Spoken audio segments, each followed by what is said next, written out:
चलिए, स्वागत है आप सभी का आज की इस क्लास में। और बहुत दिनों बाद आज की इस क्लास में हम देखने जा रहे हैं बीए फर्स्ट ईयर की जो सेमेस्टर सेकंड की जो फाइल है 2026 के लिए जो बनने वाली है, उस फाइल को लेकर के आज की इस वीडियो में हम चर्चा करेंगे। तो ये फाइल आप देख सकते हैं, लगभग आपकी कम से कम 50 पेज के समथिंग ये फाइल आपकी होने वाली है। और इस फाइल में से कौन-कौन से डायग्राम आपको किस-किस तरीके से बनाने हैं, तो उन सभी को लेकर के आज की इस वीडियो में हम चर्चा करेंगे। तो आइए शुरू करते हैं, ठीक है? तो सबसे पहले देखिएगा, आपको बनाना है समोच्च रेखाएँ। समोच्च रेखा को इंग्लिश में बोलते हैं कॉन्टूर लाइन। क्या बोलते हैं? Contour line. तो यहाँ आपको सबसे पहले समोच्च रेखाएँ की परिचय, उसके बारे में उसका जो इंट्रोडक्शन है, वो आपको लिखना है। एज टू एज फाइल में जैसे-जैसे आपको दिया गया है, ऐसा का ऐसा ही आपको लिखना है, बिल्कुल भी इसको गलत नहीं करना है।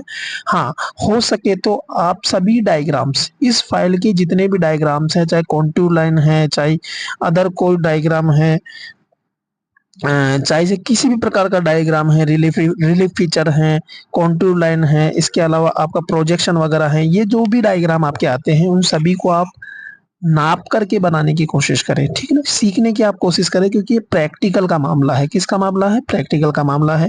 तो सबसे पहले आप बनाएँगे कॉन्टूर लाइन। कॉन्टूर लाइन के बारे में उसका परिचय लिखेंगे, फिर उसकी इस कैरेक्टरिस्टिक्स लिखेंगे उसके। कॉन्टूर लाइन के क्या-क्या कैरेक्टरिस्टिक्स हैं, उन सभी को लिखेंगे। जैसे यहाँ पॉइंट में सभी को डिनोट किया गया है, देख ही लीजिएगा, इनको आपको एज टू एज लिखना है। इसके बाद में हम आगे चलते हैं, तो साहब आपको लिखना है समोच्च रेखाओं व उत्सावचों का निरूपण किस तरीके से किया जाता है। अब देखो इसमें कौन क्या-क्या आते हैं, शंकु आकार पहाड़ी आती है, फिर इसमें कटक आते हैं, इसमें प्लेट्यू आते हैं, ठीक है? इन सभी की वर्णन आपको लिखना है। वर्णन लिखने के बाद में आपको कुछ इस तरीके का डायग्राम ये बनाना है। ये शंकु आकार पहाड़ी है, ये कटक है, ठीक है? और यहाँ इनकी ऊंचाई आपको दे रखी है 1000, 800, 600, 700, 200, 0 मीटर, इस तरीके से ये होते हैं। और इस तरीके से बनेगा आपका कॉन्टूर डायग्राम। दोनों चित्र आपने देख लिए होंगे, उम्मीद करता हूँ आपको समझ आ गए होंगे। इसी तरीके से ये 2 चित्र आपको यहाँ दे रखे हैं, ये आपके हैं चित्र भृंगु और गार्ज। गार्ज और कैनियन आपने सुना है ना?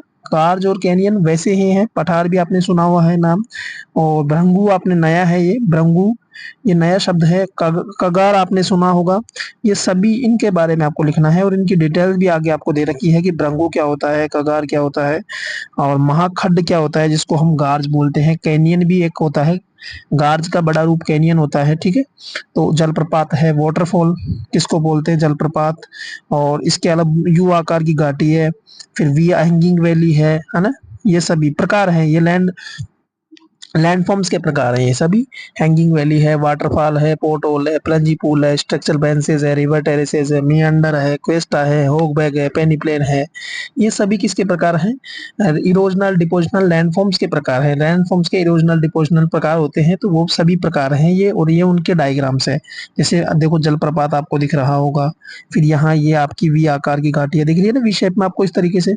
फिर ये आपकी यूवी आकार की घाटी है, फिर आपकी ये यू आकार की घाटी है, ठीक है? इस तरीके से यू आकार में, ठीक है? फिर ये आपकी मंद ढाल है, ठीक है? मंद ढाल जो इस तरीके का होता है, किस तरीके का? इस तरीके का होता है। तो त्रिव ढाल होता है, वो किस तरीके का होता है? त्रिव ढाल जो आपका होगा वो इस तरीके का होगा। कुछ देखिएगा, मैं आपको बताता हूँ एक बार। त्रिव ढाल, ये त्रिव ढाल है, ठीक है? तो ये जो जेंटल स्लोप होगा, स्टीप स्लोप, इसके अलावा स्लोप भी कई प्रकार के होते हैं। जेंटल स्लोप देखो यहाँ दे रखा है, मैंने आपको अभी बताया, gentle slope, steep slope, uniform slope, ठीक है? ये सभी आपको दे रखे हैं। ये फिजिकल ज्योग्राफी जब आप पढ़ोगे तो उसमें आपको पता चलेगा। असमान ढाल है ना, सीढ़ीनुमा ढाल, झील है ना, कालडेरा, क्रेटर भी होता है, क्रेटर कालडेरा, क्रेटर का छोटा रूप होता है कालडेरा, ठीक है? कालडेरा बड़ा है, क्रेटर छोटा है, ठीक है? झील आपको दे रखी है, फिर ये आपको पर्वत स्कंद आपको दे रखे हैं, फिर क्लाइमोग्राफ। अब हम बात करते हैं, कुछ ग्राफ होते हैं। क्लाइमोग्राफ क्या है? क्लाइमोग्राफ के बारे में डेफिनेशन आपको दे रखी है, ये सारी डेफिनेशन आपको लिखनी है क्लाइमोग्राफ से संबंधित। फिर क्लाइमोग्राफ में कुछ ये आंकड़े होते हैं, देखो इसमें कुछ उष्ण जलवायु और कुछ उसकी जो आर्द्र जलवायु है उसके आंकड़े होते हैं, जो कि डिग्री सेल्सियस में होते हैं। जैसे 15 डिग्री सेल्सियस है, 60 डिग्री फ़ारेनहाइट है, 40 डिग्री है, इस तरीके से ये क्लाइमोग्राफ में आपको सारे दर्शाने होते हैं। फिर आपका आता है हीदर ग्राफ। हीदर ग्राफ भी आपका आता है, इसमें वेट मतलब टेम्परेचर है, औसतन तापमान है, उष्ण आर्द्र जलवायु, मगी है, कीन है, स्कॉर्चिंग है। इस तरीके से बनेगा आपका डायग्राम। कुछ ग्राफ पेपर पर आप बना लीजिएगा इसको। आगे मगी कीन वाला भी आपका आएगा। फिर आपका आता है क्लाइमेटोग्राफ। क्लाइमेटोग्राफ भी होता है। क्लाइमेटोग्राफ आपको कुछ ये डिटेल आपको लिखनी है। डिटेल लिखने के बाद में आपको यहाँ आंकड़े एज टू एज लिखने हैं, तो यहाँ दे रखे हैं आपको। इसके बाद में आपको ये बनाने हैं। एक तो ये है आपका है क्लाइमेटोग्राफ, और ये आप किसी भी क्षेत्र का बना सकते हैं, या बीकानेर का आपको दे रखा है। इसके बाद में हम बात करते हैं तो ये आपका जल बजट आलेख है। जल बजट आलेख क्या होता है कि किस माह में जल बजट है जो सरप्लस रहा है और डेफिसिट यानी माइनस रहा है, उसका आरेख है ये जल बजट आरेख। और इसके बाद में है ये, इसमें दिख नहीं रहा है, आप देख लीजिएगा इसको क्या कहते हैं। ये दे रखा है, अभी यहाँ शो नहीं हो रहा है पीडीएफ में। विंड वेन है, ठीक है, विंड फेयर ग्राफ है शायद ये, अब मेरे को ये दिख नहीं रहा है। पवन आरेख देखो, विंड रोज है, एक होता है पवन आरेख, और ब्यूफोर्ट स्केल भी होता है एक। इसके बाद में जल बजट आरेख भी मैंने आपको अभी बताया, उसके बारे में डिटेल है ये, ठीक है। फिर आता है मौसम उपकरण कौन कौन से होते हैं। अब देखो मौसम उपकरणों को भी हम देख लेते हैं। एक तो होता है आपका साधारण तापमापी, एक 6 अधिकतम न्यूनतम तापमापी होता है। इसके अलावा और भी कई होते हैं जो अभी आपको दिखेंगे। इसके अलावा आर्द्रता के उपकरण कौन कौन से हैं उनके बारे में लिखना है, ये मैंने अभी बात की इनके बारे में। और ये चित्र आपको बनाने हैं साधारण तापमापी का और थर्मामीटर का, ठीक है। अब हम बात करते हैं कुछ वायुदाब मापी उपकरणों के बारे में। वायुदाब मापने के उपकरण में आपको काफी सारे उपकरण मिलेंगे, जिसमें आपको पार्थ वायुदाब मापी 14 का वायुदाब मापी भी मिलेगा। इन दोनों की डिटेल आपको लिखनी है। फिर पवन की दिशा और गति के लिए आपको मिलेंगे पवन वेग मापी मिलेगा, पवन दिग्दर्शी मिलेगा आपको। वर्षण मापने के भी कुछ मिलेंगे आपको, इसमें वर्षा मापी मिलेगा आपको, ठीक है, वर्षा मापी जिसको हम कहते हैं, ठीक है। इसके बाद में आपको ये चित्र बनाने हैं। ये देखो वायुदाब मापी का चित्र है, ये आपका पवन दिग्दर्शी है जो दिशा को बताता है पवनों की को। 14 वायुदाब मापी यंत्र है, ठीक है। ये पवन दिग्दर्शी है, कुछ इस तरीके का डायग्राम, ठीक है। ये पवन रेखा मापी है, ये वर्षा मापी है, ठीक है भाई। ये आपको इनकी डिटेल आपको मिल गई है। इसके बाद में आगे हम चलते हैं, आपको मिलेंगे भारतीय दैनिक मानचित्र की व्याख्या। देखो भारतीय दैनिक मानचित्र में आपको किस तरीके से व्याख्या करनी है, कुछ ये डिटेल आपको दे रखी है यहाँ। पवन दाब प्रवणता आपको दे रखी है, पवन प्रवाह आपको दे रखा है, मेघों की माप भी आपको यहाँ दे रखी है।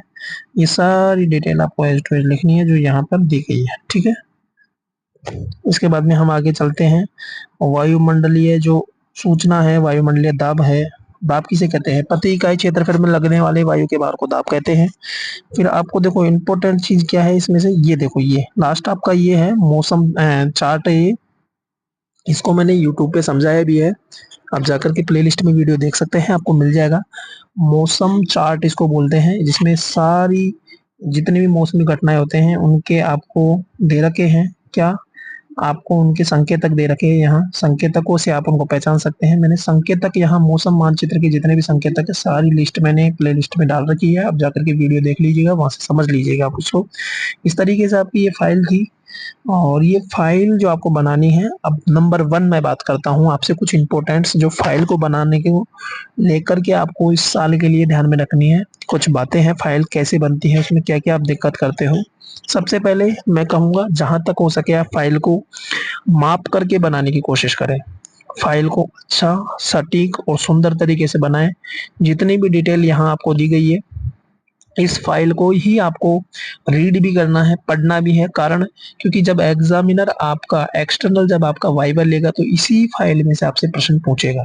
डेफिनेटली आपके सिलेबस के अकॉर्डिंग जो आपने फाइल बनाई है, तो इसी फाइल में से आपको वो सवाल पूछेगा। इसीलिए आप इस फाइल को अच्छी तरीके से बनाते हुए, डायग्राम को प्रयोग करते हुए, चित्र मानचित्र को अच्छी तरीके से बनाते हुए आप इसको पढ़ेंगे भी, और इसको आपको 1 से 2 बार कम से कम रीड करना है ताकि आपको ये याद हो जाए, क्योंकि जो आपका एक्सटर्नल आएगा वो इसी आधार पर आपको नंबर देगा। तो उम्मीद करता हूँ आपको ये वीडियो पसंद आया होगा। जब तक के लिए मुझे दीजिए इजाजत, नमस्कार।